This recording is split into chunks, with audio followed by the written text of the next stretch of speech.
হয়, ৰাতিপুৱা ৮ বজাত ভোট প্ৰদান কৰিছোঁ।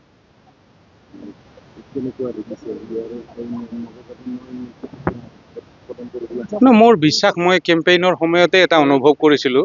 বকছৰীগাঁও সমষ্টি নতুনকৈ জনজাতি সংৰক্ষিত হোৱাৰ পিছত মানুহে এটা অনুভৱ কৰিছে, তাতে বিজেপি চৰকাৰখনৰ যিটো মানে জনজাতি অঞ্চলত যিটো আগ্ৰাসন, সেই আগ্ৰাসনৰ প্ৰতি মানুহ কিন্তু সচেতন হৈছে।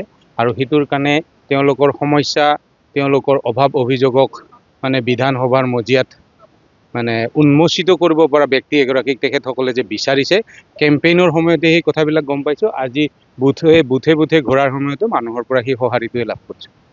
এইটো মানে সমষ্টিবাসী ৰাইজৰ কাৰণে মই ভাবোঁ খুব ইতিবাচক চিন্তাৰে তেখেতসকলে আগবাঢ়িছে। ৰিজাল্ট মানে কংগ্ৰেছৰ ভাল হ'ব, নিশ্চিতভাৱে ভাল হ'ব। ৰাইজ সচেতন হৈছে, সচেতন ৰাইজে সচেতন ব্যক্তিক তেখেতসকলে জনপ্ৰতিনিধি বিচাৰিছে। মই চিধা স্পষ্ট ভাষাত এইটোৱে কৈছোঁ।